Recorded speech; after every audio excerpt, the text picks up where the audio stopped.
I mean, a particular kind of conservative will look at something like the British monarchy and say there's a kind of mystique to this system and the traditions involved. Democracy is way cooler than that. Democracy is way weirder and more mysterious and more mystical. It's, It's the idea of people coming together, if we all do this ritual of elections and so on. That's way cooler on like an aesthetic level to me.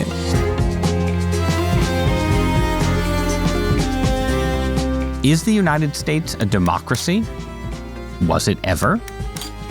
Can the cause of democracy revive the Democratic Party? And would more democracy make America more progressive or more right-wing? My guest today is a thinker trying to chart a course for the American left through the age of populism and Donald Trump. He's the author of a provocative new book, The Right of the People, which makes the case for a new American founding. Osita Nwanevu, welcome to Interesting Times. Thanks for having me. You're very welcome. Thanks for being here. So we're going to talk in this conversation about how radical ideas and radical critiques from the left might end up being very influential in Democratic Party politics going forward. But before we get there, I want to go back to the last election, which Donald Trump won after a series of campaigns in which the Democrats had basically presented themselves as defenders of our democracy against the threat of authoritarianism, fascism, or at the very least, a dangerous kind of populism. And what you saw in 2024 was the failure of that argument, because in the end, Donald Trump didn't just win the Electoral College, he won the popular vote. Our democracy, as it exists today, voted for him. So I thought, to start, could you talk a little bit about that Democratic message and why, from your perspective, it failed? Sure thing. So I think many voters went to the polls in November understanding the election as being a referendum on democracy in precisely that way. I think the people thought that they were being asked to judge, on one hand, a set of abstract ideals that their civics teacher might have told them was important in high school or grade school, and the price of groceries, the cost of living. And I think a lot of Americans, looked at that choice and they said, well, hell, I'm going to go with my own economic well-being, the hope, which I think was a misguided hope, that Donald Trump's going to improve conditions within the economy. And so the abstractions the Democrats ran on, the conception of democracy that they put forward, wasn't compelling for a lot of different reasons. I think early last year, Gallup, did a poll where they found more than 70% of Americans didn't believe that democratic institutions were functioning properly, right? So when Democrats came out and said, our democracy needs to be protected and saved, I think a lot of Americans doubted whether they had a functional democracy to begin with. And so they invested their hopes in Donald Trump, partially because they believed that he could be somebody who would unstick the institutions, tear them down, reformulate them in some kind of way. And so I think that this election can be read both as an indictment of the particular way Democrats talked about democracy in their pitch to American voters, and also as a culmination of, I think, basic anti-democratic deficits within the Constitution that have empowered Donald Trump and brought him to the White House yet again. Well, and I think just in your description, I think you can see sort of the two potential takeaways, right, that people sort of trying to reformulate ideas for the Democratic Party could draw from the election, and where you started with the idea that voters were asked to choose between abstractions and kitchen table issues, right? Out of that sense, you get the argument that basically what the Democratic Party needs to do is just focus on those kitchen table issues, have policy debates, argue about specific issues, healthcare, education, the environment, and so on, and not get caught up in larger theories of how democracy works. But you do have a larger theory of how democracy, how it doesn't work, you think, in America right now, and how it should work. So give me your definition of democracy. What is a democracy? A democracy is a system in which the governed govern. You can read a lot of political theory, you can read the classics. I don't think you get a definition that is more succinct than that. Another formulation is Lincoln's, government of, by, and for the people. And so in a democracy, the people themselves are the people who govern. It's not entrusted as a responsibility to some alien authority, some external power, some other hierarchy. People take upon the responsibility and burden and promise of governing themselves. That's the core idea. So how do you know that America in 2025 is not by the people and for the people, that the governed are not actually governing? So I think there are three characteristics of any democratic system. The first is political equality. People are equal in standing when they come to make a collective choice. So when it comes to the Senate, for instance, we have one of the most malapportioned upper houses in the world. I think only Argentina and Brazil among our peers are more malapportioned than ours. The second characteristic is responsiveness. There's real authority amongst the public. When they come together to make a collective choice, things happen. And the last thing I would say is majority rule. But as I write, I think in very, very basic ways, our system flouts all three of these things. So over the course of talking about this book now, I've done a lot of events in Washington, D.C. That is a city of about 700,000 people in this country without full representation in Congress. Eleanor Holmes Norton, the one delegate they have, cannot cast a vote in the final passage of legislation in the House. There are 4 million Americans for whom that is true. Most of them live in Puerto Rico. They are governed by the federal government without a full equal say in governance. That, I think, by any reasonable definition, is not a democratic arrangement. It's something that's troubled people for many years in this country. But even beyond that extreme, those of us who do have representation have very unequally apportioned representation. Classic example, California is a state of about 40 million people. For its own country, be one of the 40 largest countries in the world, is one of the largest economies in the world, has the same number of senators as Wyoming, state of fewer than 600,000 people, fewer, in fact, than Washington, D.C. That means functionally that people in Wyoming have about 60 or more than 60 times the representation of people in California do in the Senate. I don't think that's a merely academic point. You hear in school that this is balanced out by the House. It's not really in a substantive way. The Senate alone shapes the judiciary, it shapes the executive branch. And obviously it's a veto point for the passage of even ordinary legislation. So right away, and I think the Senate is the crux of a lot of this, we have a fundamental piece of our system that flouts basic democratic principles, basic democratic intuitions, again, more so by international comparison than some of our peers. No country gets it perfect. There's no ideal democracy out there in the world. But I think it's fair to say that a system is not really democratic as much as it might purport to be one. And what about the economic component? How is a vision of economic equality, in your view, essential to having a functional democracy or having a democracy that is actually democratic? Yeah, well, this is one of the central provocations of the book. And I think the kind of background intuition that people have in mind, even if they don't sort of know it consciously about democracy, is that we are entitled to an amount of say, a basic level of say, over the conditions that shape our lives, right? We're not mere victims of circumstance, helplessly thrown about by the universe. We're not the peons of particular hierarchies of people who are more powerful than us or more privileged than us. That's a basic democratic intuition. And I think, one of the things that have gone around in progressive circles over the last decade or so is you have people like Elizabeth Anderson, for instance, who make the point that we are governed in more spaces than just the political sphere. We spend about a third of our time at work. The decisions that are made at the top of corporations we work for often affect us more directly, intimately, and immediately than decisions made in Washington, D.C., or in our state houses or our city hall. And yet we feel that we're not democratically entitled to any kind of voice in those spaces, except for maybe hoping that we can act through government to regulate the economy. When we try to do that, we find that Washington, D.C. and our political institutions are often dominated by wealthy people, our bosses. And I think that when it comes to solving the concrete problems of inequality, worker power, the absence of worker power, the absence of worker voice is one of the things that's contributed to our current economic situation. That is a democratic problem. And I think it sort of should suggest democratic solutions as well. All right, let's do an excursion then back in time to the American founding. Because one of your arguments, right, is that America was not actually intended to be a democracy. Right. That, in fact, we should understand our founding almost in terms of a kind of oligarchic coup. So talk a little bit about your view of the founding. Right. So, I mean, when you raise some of the objections that I've raised about the nature of our system, conservatives will often say, well, we're a republic, not a democracy. I think liberals by habit say, no, that's not true. The founders actually intended democracy, but they messed up in 50 million different ways. I think the conservatives have the better side of the argument when you actually look at the historical record. And I think that people should understand that the Constitution is forged in a particular political and economic context. At the end of the American Revolution, we're in a state of true economic crisis.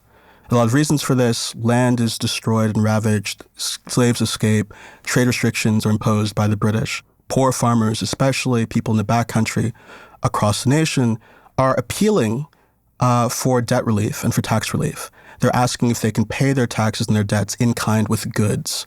They're asking for different measures of economic assistance. And one of the main things they're asking for, actually, is the circulation of paper money. There's a shortage of hard currency in the country. They believe that the circulation of paper money will make it easier for them to pay down their obligations. This deeply, deeply troubles the wealthiest people in America. There's a belief that this undermines the stability of contracts, that it frustrates or complicates the creditworthiness of the country. And there's just this belief, too, that people are in economic distress because they hadn't been frugal enough. They were spending on gambling and drinking, on luxuries imported from Europe. There's a lot of very understanding is that they were, in fact, spending on drinking. Well, yes, to a substantial degree. To a substantial degree. Is that the source of economic distress across the country? Probably not. But there's a lot of colorful writing that Woody Holton goes through in Unruly Americans, if people want another read on this. And so people are successfully appealing to state governments for this relief, with the exception of a state like Massachusetts, very conservative in its design with the state constitution. It resists these appeals. In fact, it increases taxes. And you have this uprising, which people may have heard about in school, Shays' Rebellion, this armed uprising that is eventually put down. And it alarms the founders significantly. There have been abortive attempts to rework the Articles and to reform government before then. But they come to understand that the state governments had gotten under control. They were actually directing the economic situation in the country, and something needed to be done. They needed a stronger, sovereign federal government that could act directly upon people, that could request taxes and revenue directly from people, and that would actually be less accessible democratically than the prevailing order had been. And they come to Philadelphia in 1787 with that understanding. And this is not a matter of speculation. We have one of the very first speeches made at the convention is made by Edmund Randolph of Virginia, where he says, look, the thing that actually brought us together here is the excess of democracy at the state constitutional level. We have pamphlets and obviously the Federalist Papers. We have a real body of information that informs us as to what they were thinking when they designed some of these institutions. And, it's not history that I think most Americans are familiar with or are encouraged to think about, but it matters. It matters in getting us to understand why the institutions we have function the way that they do.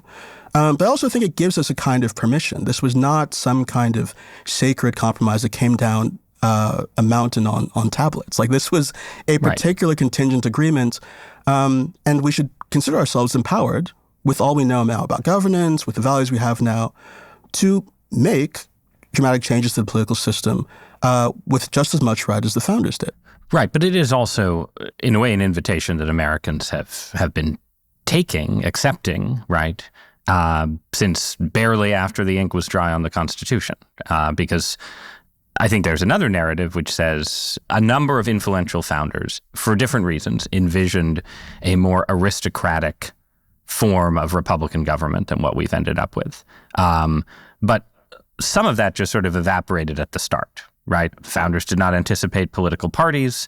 Founders imagined a version of the Electoral College, or at least some did, where literally the electors would be, wise men deliberating. Right, and that collapses very quickly.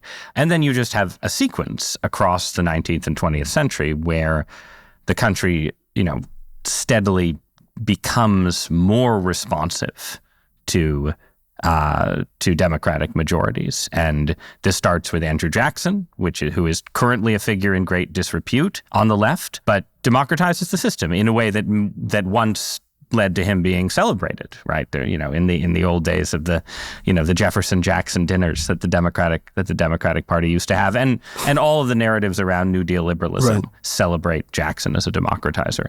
But you have the expansion of the franchise over time to women, to freed slaves, African Americans, and so on, right? And so you have, by the time you reach the civil rights era and the middle of the 20th century, right, you have a landscape where that founding constitution, you have the direct election of senators. So America becomes, you would agree, right, much more democratic. Of course. I wouldn't dispute that at all. We're living in a much more democratic society today in all kinds of ways than we were in 1787. I wouldn't dispute that. I think the case I'm making, though, is that the central institutions that the founders set up in 1787 in many ways survive today. Yes, we have the direct election of senators, that is true, but we have equal apportionment still, which is one of the central compromises they made at the convention. For all they might have disliked democracy, Madison and Hamilton both thought that the principle of equal apportionment went too far in advantaging the small states. They say this at the convention. They say this in the Federalist Papers.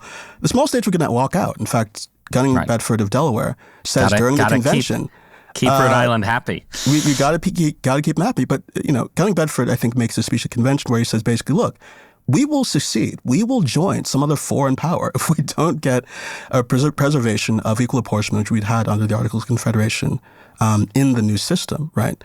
So that feature, which Madison warns about, I think, quite cogently at the convention, continues to be perverse and continues to generate perverse outcomes for us to this day. People talk about the Senate in this respect, especially with population trends continue. Smaller and smaller proportion of the country will win a greater and greater proportion of the seats. This is going to continue to distort governance, and actually the distortions are going to worsen.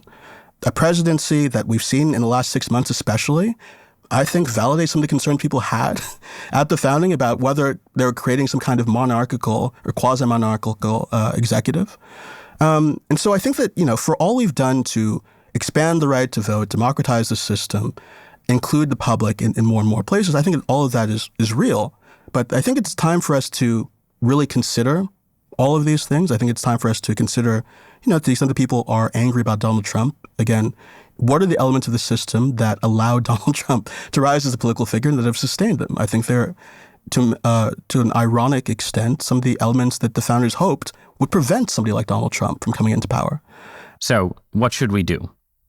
Give me in brief brushstrokes the new Constitution that you think the United States should have. So we could start with the thing that I think most Americans think about when they think about the undemocratic nature of our system, a reform that most Americans have supported for a long time, which is dealing with the Electoral College.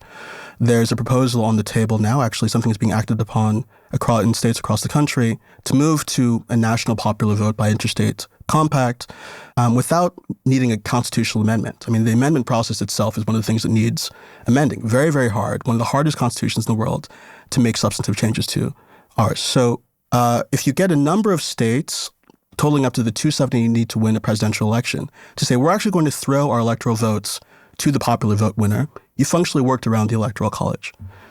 That's one thing. I've advocated in the past for adding new states to the Senate.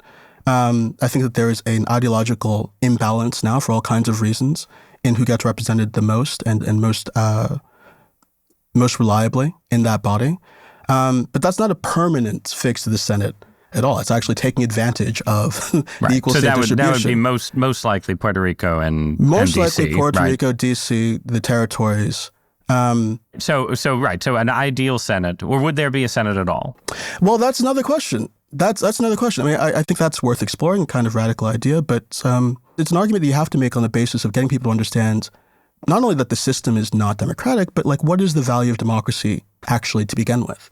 So one reason I wanted to have this conversation is that I think that the focus on Donald Trump and the focus on some of the, very real radicalism of some of the ideas on the table on the political right now has obscured a little bit just how much radical enthusiasm for structural change there is on the left. In the Biden administration, there were both a set of sort of concrete legislative pushes for things like, a big new voting rights bill, that kind of thing. And then there were just a lot of proposals. These run the gamut from, as you've already mentioned, statehood for DC and Puerto Rico to big changes to the Supreme Court were proposed. And I think, now that the Supreme Court and Donald Trump are not in open war with each other. I think the left-wing critique of the Supreme Court is going to come back probably in a big way. And, the filibuster, right? We haven't even talked about the filibuster as sort of a very concrete way that the Senate itself frustrates merely majoritarian efforts and requires supermajoritarian efforts. So my expectation is that all of these ideas are going to be part of the political conversation on the left and are going to be very influential in the next Democratic administration. What I can't quite figure out, right, is how they fit into actual practical politics. Yeah. Right. And I'm just curious how you see that. Like, do you think that a Democratic candidate for president in 2028 or beyond should be running on this kind of narrative and saying, look, we need a kind of, if not a new founding, at least something along those lines where if we take power, we really are going to make big changes to how the Senate works?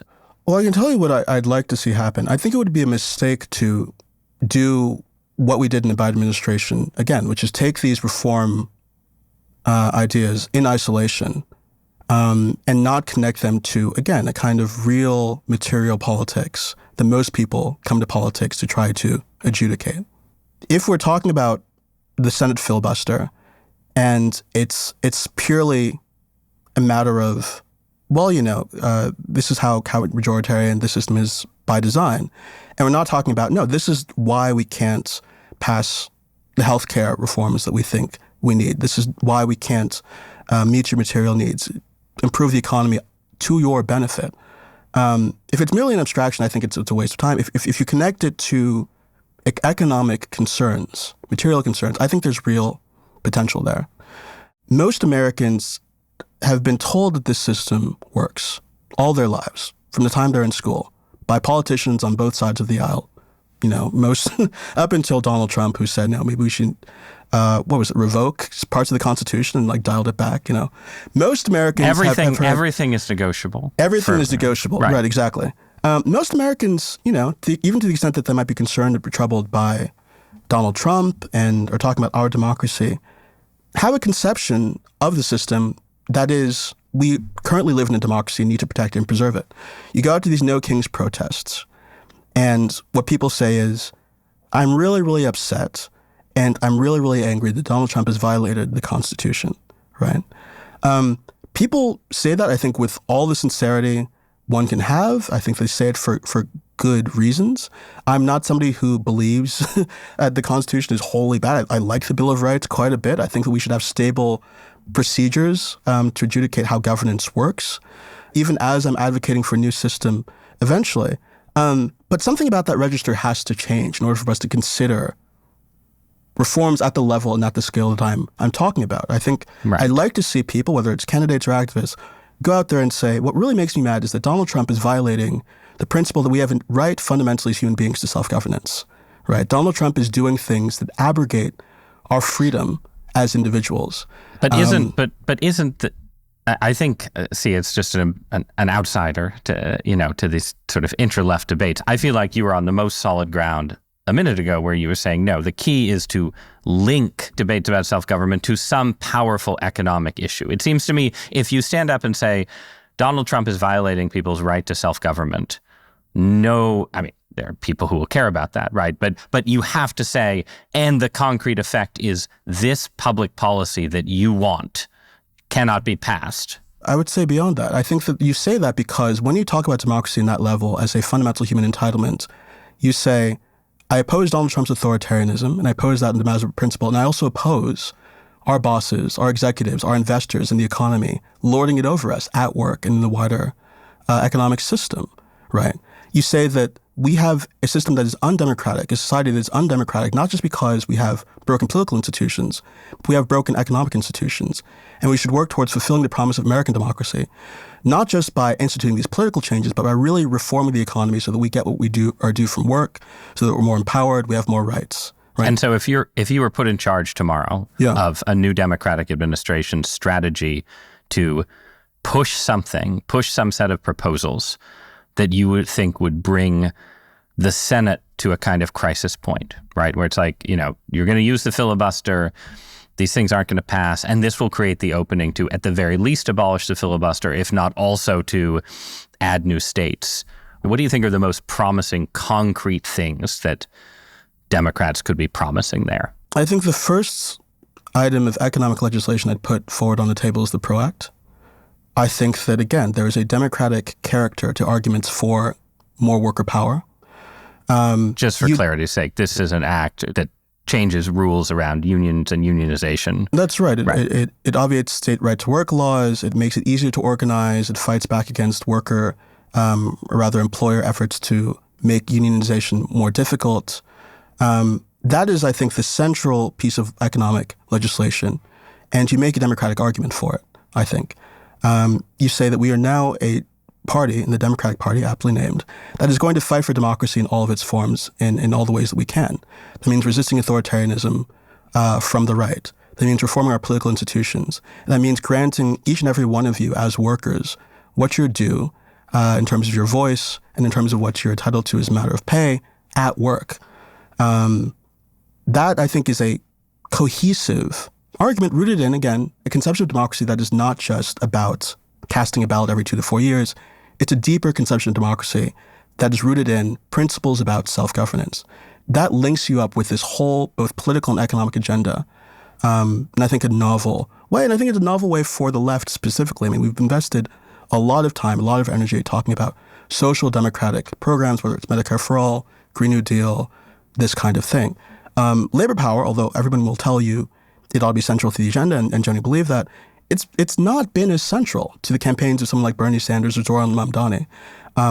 But partially that's just because the labor movement has declined substantially, and so few Americans are in labor unions, right? So it does seem like you are, in a way, you are raising your degree of difficulty as opposed to like a debate over Medicare for all, right? Because with Medicare, all Americans or almost all Americans expect to benefit from it. Everyone has some contact with it. You don't have to explain to people why Medicare might be good for them. With labor politics, you do have to explain to the vast majority of Americans who aren't in unions, you have to sell them on unions because they're not invested already in this, I think right? That's right. But I would actually flip it. I mean, I think that one of the reasons why we don't have Medicare for all, and it's been hard for us to do social policy in general, social democratic policy in general, is people actually perceive, well, you say this is for me and for everyone, but you're taking money out of my pocket to give it to somebody else who I don't know, some stranger who hasn't worked as hard as me, right? That's been the fundamental, I think, barrier to the success of social democratic reform in this country. Labor politics, most people are workers, most adults anyway. People are usually not bosses, usually not managers. And so even if they're not in a union, I think you can make a case that they're entitled to more authority, more voice, more agency than they currently have. And that's the case even if you're making no solid amount of money. Well, even if you're doing well now, what's actually protecting you from having your employer lay you off, tomorrow or next week without your say or without any kind of voice or any kind of ability to resist? Everybody, I think, who works in this country has things that they would complain about at work. And we need not just for the record, not me. I love my job. It's fantastic. Just in case anyone is listening. Yeah, are quite zero complaints. Yeah. So to actually flip that, I mean, I think that there's more of a kind of cynically self-interestedness within labor politics than the social democratic politics that we've tried, where you're relying a lot upon the hope that people are empathetic towards other populations. I think that we can do that. But historically, we've been able to do that on the basis of having a strong labor infrastructure. Labor is one of the key political factions or political power bases for the Democratic Party as they build the New Deal society, as they build the Great Society, right? So maybe through labor, you can socialize people into having a more capacious understanding of American people they should care for. Okay, but I want to, with this, using this example, then I want to ask a question that takes us slightly back towards theories of democracy, right? Sure. Because suppose, having followed American politics through a number of presidential cycles, right? I can imagine a world where a Democratic presidential candidate wins an election, wins 51 or 52% of the vote, right? Has a set of ideas, maybe the PRO Act is one of them, that poll reasonably well during the election. Then they come into power and they start trying to pass legislation The legislation gets critiqued in various ways. There are arguments about it. Voters pay more attention to it. And suddenly, if you look at the polls, the legislation it suddenly becomes unpopular, right? And this is sort of one particular example of what gets called the thermostatic trend in public opinion, where, ideas are popular and then they're implemented and then the public swings in the opposite direction, right? Yeah. And I want to know how that fits into your theory of how democracy should work. Because we've just lived through 6 months where, Donald Trump, Stephen Miller as his aide, right, have repeatedly come out and said, look, we just won an election with a majority of the vote. We represent the will of the people, not the Supreme Court, not the Senate, and so on, right? And there's a way in which that's wrong, because if you look at public opinion polls, lots of Trump's ideas are unpopular. But there is a reasonable point there, right? It just seems to me that, like, when we talk about the will of the people, we're talking about something that is very fickle and changeable, that is different 6 months after an election than 6 months before an election, right? And part of the case for, like, a convoluted counter-majoritarian system like the U.S. is that it's hard to really get at the will of the people just through elections alone. So, I address this in the book by saying I don't think the will of the people is a real thing. It should be intuitive that when you read polls and you say majority of American people believe this on taxes and another majority believes this on environmental policy, a majority believes this on the woman's right to choose, and so on. These are not all the same group of people. There's not the majority that's being represented across all of those issue spaces. So the concept of the will of the people is very, very troubled, theoretically. Yes. And one of the reasons why I call my book The Right of the People is because I think that phrase better encompasses what I think is actually going on in democracy. In a democracy, you have a stable set of procedures where people have an equal chance to kind of contest power. And majorities are the way that we adjudicate who wins a particular contest, right? If you're a minority now, you might be majority in the majority next time. That's a dynamic process. There's no one point at which we say we fully, transcendently, spiritually, whatever you want to say, have represented the will of the people in this electoral process. We should understand democracy as something more contingent and fluid than that. And so I think that the concept of the will of the people, though, is it's misled people, I think, who are well-meaning, but I think it's also been proven useful for authoritarians, frankly speaking. So Donald Trump or Elon Musk saying, well, whatever we say kind of goes, because we are embodying the true, unquestionable sense of the American people. Okay, but what are they embodying then? You're leaning very hard on the idea that, they're embodying the right of a contingent provisional majority to choose its leaders? I think that's exactly what happens in a democracy. And that's all? Yeah. And I think that it sounds deflationary, right? But I think this is one of the things that makes democracy work and makes it, again, a useful means of governing ourselves with certain advantages over rule of the few. The fact that it's dynamic, things change. You make an argument today and it doesn't work. You try a different set of arguments tomorrow and that might work and that might pull in more people. You form different coalitions. I think democracy has a character to it to produce, generate change, process change that makes it this is one of the reasons why I think we should value it. So I agree that we should value it. I think the deflationary argument, though, does make me personally more comfortable with the kind of tangled, complex system that we have right now, which I completely agree is not one that I think a sensible person would design from scratch. I think some elements of it are more defensible than others. I would, probably mount a stronger defense of some elements of the Senate than I would of the Electoral College, though I might have a different view tomorrow because, like the public, I can change my views, right? Yeah. But I guess, like, if you're not getting the will of the people, then it seems like the case for revising our entire system becomes a little weaker. No, I don't think so, because I don't think what we're deflating is necessarily democracy itself. We're deflating the concept of the will of the people, but democracy remains important because, again, I think that through these fair contests, you allow people the chance to have a voice and have a say in their society and shaping the conditions of their lives, right? I think that's still a transcendently important idea. I think that's still a practically useful idea.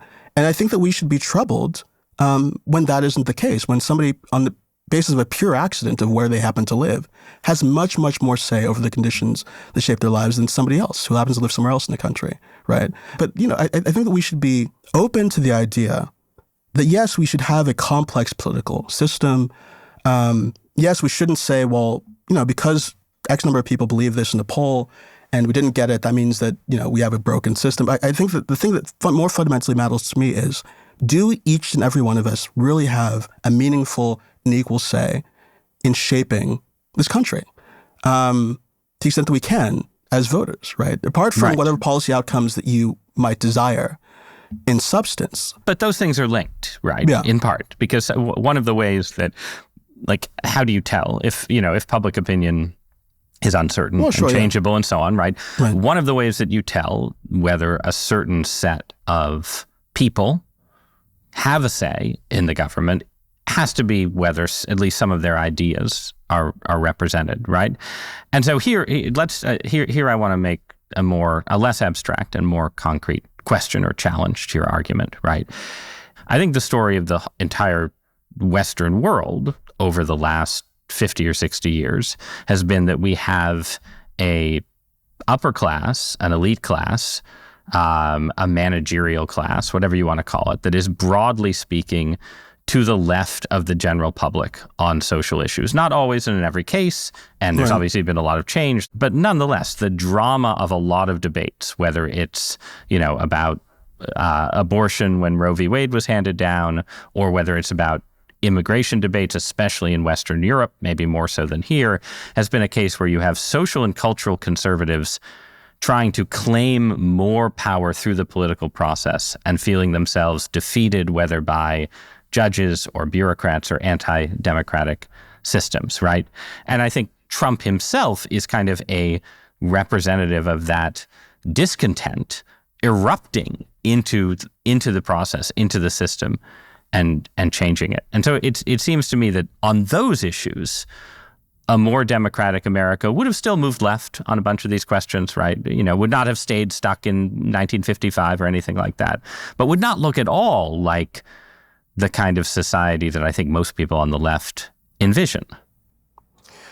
Well, look, you can go back to Donald Trump again, having won the popular vote in November, right?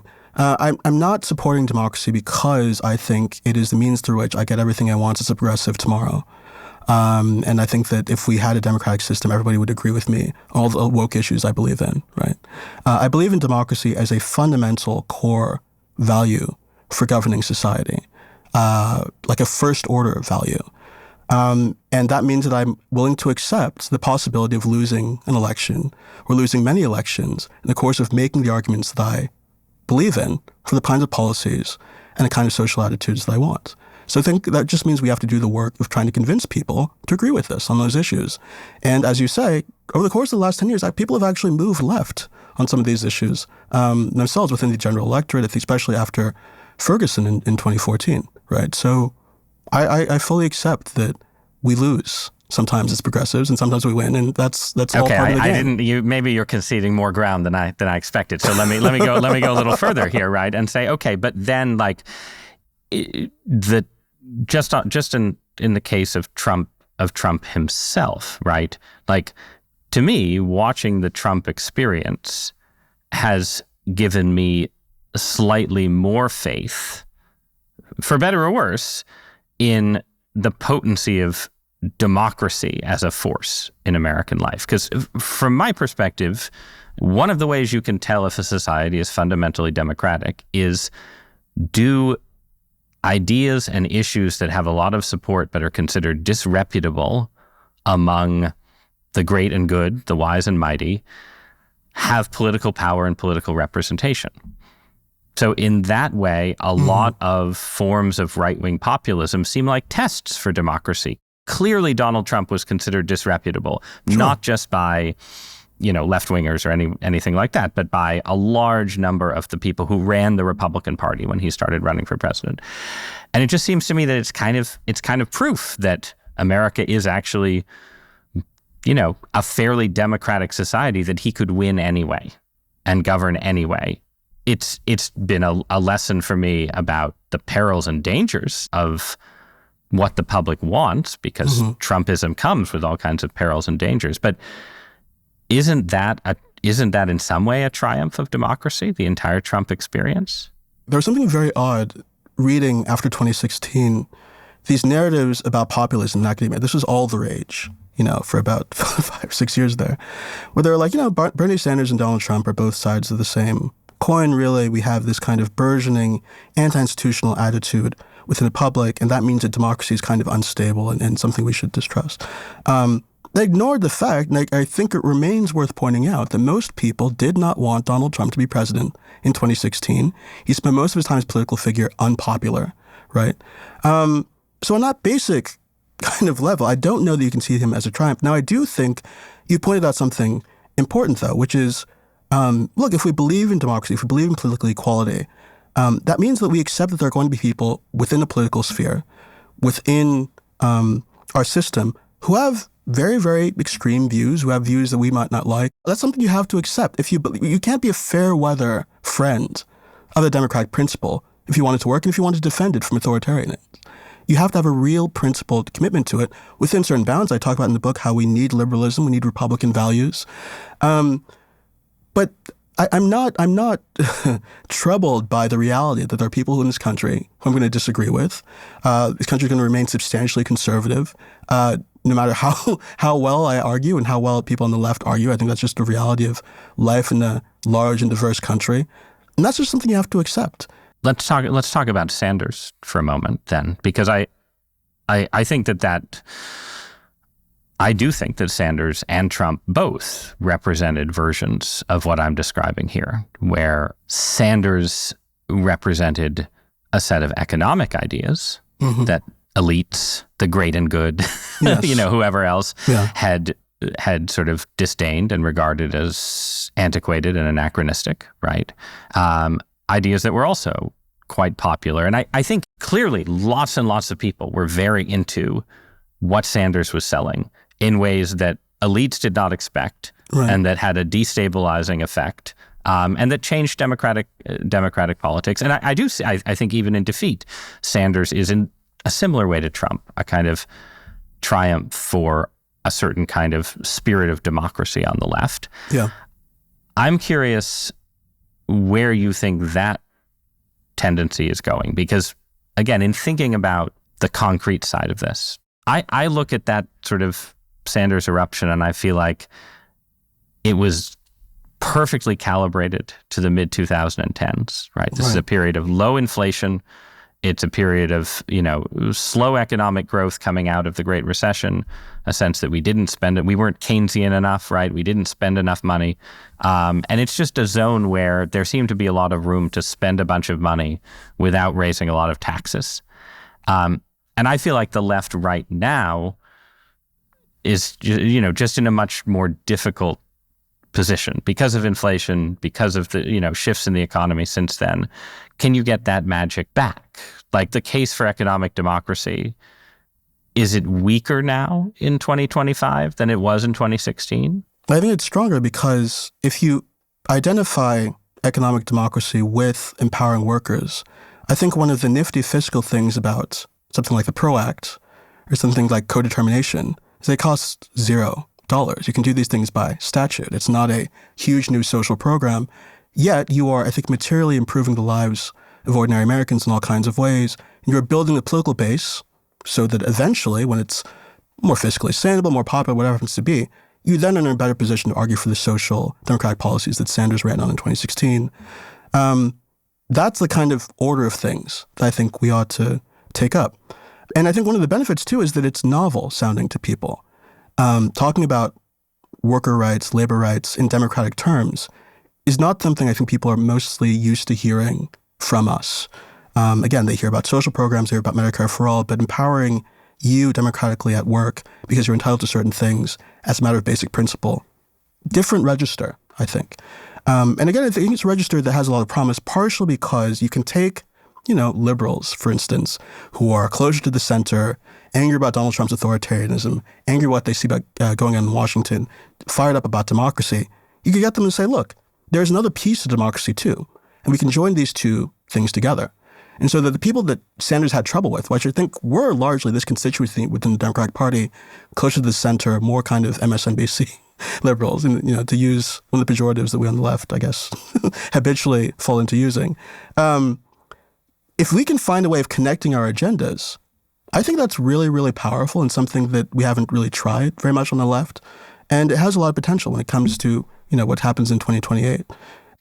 But a lot of that is probably then, though, tied up with the question of how Americans feel about corporate America, right? And this is, we had Lina Khan on the show to talk about sort of antitrust and democratic politics and so on, right? But I think one of the clear impediments, again, in the last 25 years to this kind of pivot, right, is that Americans have not necessarily felt incredibly hostile to big corporations, big companies, and so on, right? And that, they end up in a position where the left is saying, we need more labor power, we need more worker power, and the big companies are saying, oh, but if you do this, we won't be able to hire as many people, people will lose their jobs and so on. And those arguments have, I think, been more effective than some people on the left want to think. I'm curious, do you think we're in a more anti-corporate moment in 2025 than we were recently? I think we've been in an anti-corporate moment for quite some time now. That doesn't mean that everybody, was going to the polls last November because they wanted Lina Khan to stay on. I think it was strange for people to posit that was a very narrow segment as a concern, of the public. Yeah. I love what Lina Khan did, but that was a different level of politics. It was something behind the scenes. But general animus towards the wealthy, general animus towards corporations, I think we see that in polls. I think we see people supporting in large numbers, taxing the rich more. One of the appeals that Donald Trump made, at least the first time he ran, was he was going to take a step away from, corporate control of the Republican Party, right? He wins the primary, I think, partially on his basis to build a constituency like that. So I think that there's a real potency to that politics if we try it again. Bernie Sanders remains, I think, among the, or if not the most popular politicians in America. So I think there's potential there. But I think you're also right that people don't have a natural hostility to Amazon in the way that people on the left want, or natural hostility to any of these big tech firms that we use every single day. But I think that just means we need to make the argument that there's something unjust about the way this corporation is structured. So, I think that there's a lot of restive understanding that inequality has gotten out of control. The corporations do all kinds of things they can't in our politics and in society in general. But I don't think it's been directed in the way that I'm advocating for by the left. And I think there's still a lot of promise there, myself anyway. Okay, well, let's end by talking about that message and messengers. Because you mentioned, that Bernie Sanders is still very popular, fills arenas, but no one has come along on the left with the same kind of popularity, the same kind of bond with large numbers of voters. You obviously have figures like Alexandria Ocasio-Cortez, who sort of are seen as potential heirs to Sanders, but even she, I think, sort of speaks to a somewhat narrower demographic. And this is where, one element of democracy that we haven't talked about is the kind of mystical.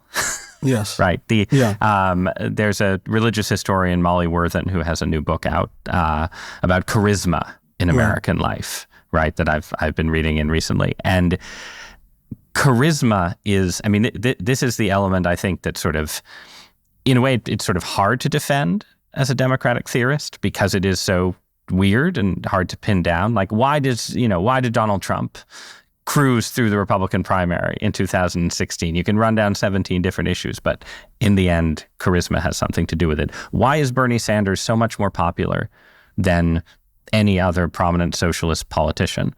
And the answer has something to do with his weird, grumpy mayor of Burlington, charisma, right? So the concrete question I want to ask is about who you like as a future leader of the Democratic Party. But before you answer that question, could you say something about the mystical side of democracy and where it fits into your vision? This is, just speaking personally, this is one of the things I actually like about democracy a lot. A particular kind of conservative.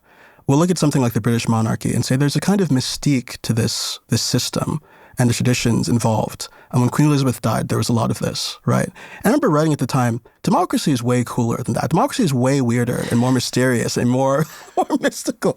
There's, this idea of people coming together, from wherever they happen to be in society to make a collective choice. We all do this ritual of elections and so on. That's way cooler on like an aesthetic level to me. Democracy in the American system, it generates charismatic leaders, and a constitutional monarchy tries to separate charisma from power. Right. And democracy, you accept that there's going to be some relationship. But it's not just the charisma of a politician, it's the charisma of you going out in the streets as an activist, you convincing your family and friends to do a particular thing in an election, you having debates with your friend, your loved ones and your community. I mean, charisma exists everywhere. I agree. In the system. And I think that's one of the things that makes it, I think, spiritually powerful for me.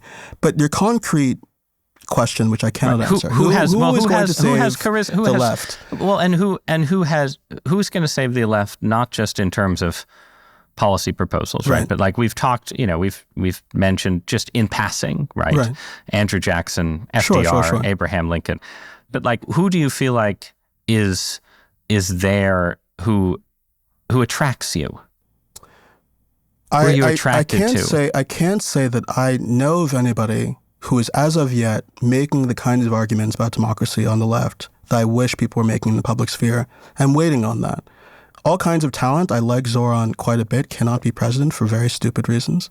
This is Zoran Mamdani, the probable future mayor of New York City. And I agree. I mean, again, I think if you go down his list of policy prescriptions, even in a left-wing city, you would have never imagined him getting elected. But if you watch a 2-minute video of him, you're like, oh, I can see why this guy might get elected. Right.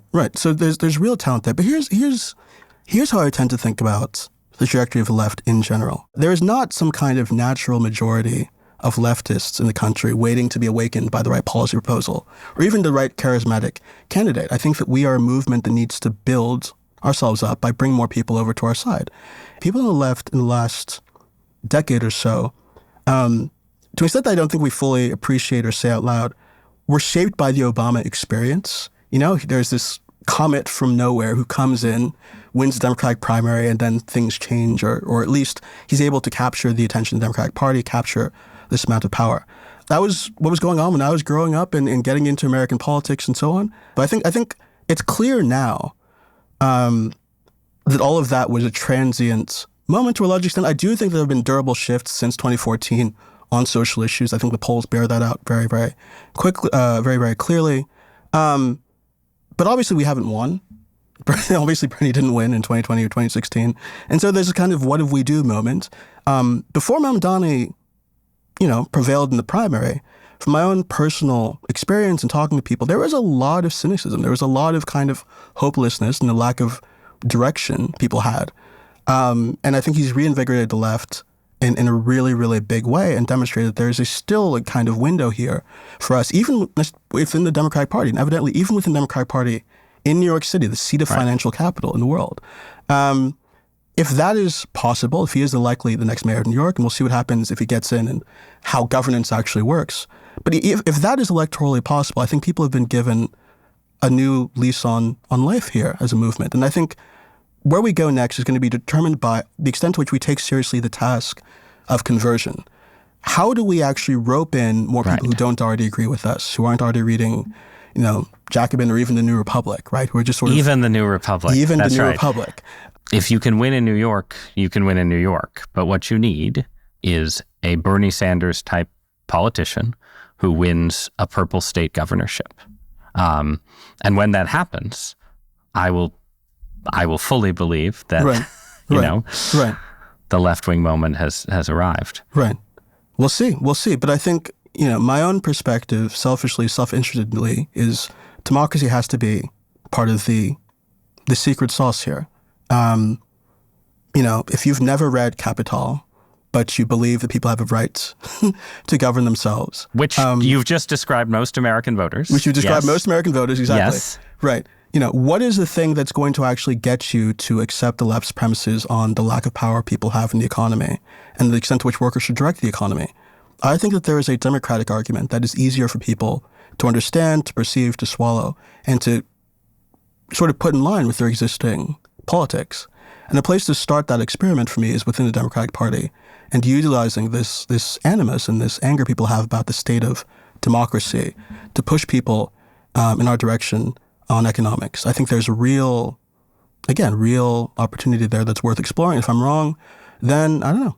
I'm humble enough to say that I don't really know if we try beyond that. But I do think you've outlined the challenge, right? It's you win in New York, you win in New York. How do you reach out to the great middle of the country, most Americans, most voters? I think that's something we still have to demonstrate that we can do. And it's something we have to be creative about. And that the mystery of democracy may yet reveal. Exactly. Osita Nwanevu, thank you so much for joining me. It's a pleasure. Thank you for having me.